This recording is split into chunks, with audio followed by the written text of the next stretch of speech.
ঢাকা বিশ্ববিদ্যালয়ের ফজলুল হক মুসলিম হলে চোর সন্দেহে বরগুনার পাথরঘাটার মাসুদ কামাল তোফাজ্জলকে পিটিয়ে হত্যার আগে পরিবারের কাছে 2 লাখ টাকা চাওয়া হয়েছিল। বৃহস্পতিবার তোফাজ্জলের ভাবি শরীফা আক্তার এ দাবি করেন। শরীফা আক্তার আমাদের সময়কে বলেন, গতকাল রাতে আমার ফোনে 2টি নম্বর থেকে কল দিয়ে ঢাকা বিশ্ববিদ্যালয়ের ছাত্র পরিচয় দিয়ে বলেন তোফাজ্জল মোবাইল চুরি করেছে, ওকে আটকে রাখা হয়েছে, ছাড়িয়ে নিতে 2 লাখ টাকা পাঠাতে হবে। পরে আমি ওর আত্মীয় স্বজনকে জানাই, সকালে জানতে পারি ওকে হত্যা করা হয়েছে।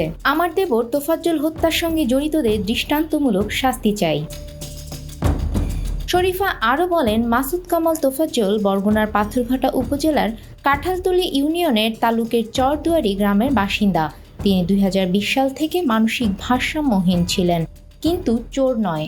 পরিবারের কেউ না থাকায় ওর চিকিৎসা করানো যায়নি। এ সময় ছাত্রলীগের রাজনীতির সঙ্গে যুক্ত ছিলেন, সবসময় এলাকাতেই থাকতেন। তোফাজ্জলের প্রতিবেশী লিটন তালুকদার বলেন, তোফাজ্জল একজন মেধাবী ছাত্র, কয়েক বছর ধরে মানসিক ভারসাম্যহীন অবস্থায় রয়েছেন। পরিবারের কেউ না থাকায় ওর চিকিৎসা করানো হয়নি। মানুষের কাছে হাত পেতে খেতেন, এলাকায় চুরি বা অন্য কোনো খারাপ কাজের সঙ্গে যুক্ত ছিলেন না। পারিবারিক সূত্রে জানা যায়, তোফাজ্জল পিরোজপুর সরকারি সোহরাওয়ার্দী কলেজ থেকে অনার্স মাস্টার শেষ করেন। ছাত্র জীবনে রাজনীতির সঙ্গে যুক্ত ছিলেন। পাথরঘাটা উপজেলার কাঁঠালতলী ইউনিয়ন ছাত্রলীগের সভাপতি ছিলেন। 2011 সালে তোফাজ্জলের বাবা আব্দুর রহমান সড়ক দুর্ঘটনায় মারা যান। 2013 সালে মা বিউটি বেগম লিভার ক্যান্সারে আক্রান্ত হয়ে মারা যান। একমাত্র বড় ভাই নাসির পুলিশে চাকরি করতেন। 2023 সালে লিভার ক্যান্সারে আক্রান্ত হয়ে পরিবারে রয়েছেন একমাত্র বড় ভাইয়ের স্ত্রী ও তার 2 সন্তান।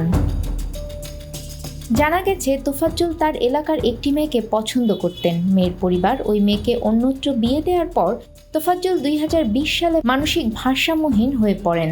পরিবারের কেউ না থাকায় পরিবার ও অভিভাবকহীন হয়ে রাস্তায় রাস্তায় ঘুরতেন তিনি। ক্ষুধার প্রয়োজনে মানুষের কাছ থেকে চেয়ে খেতেন।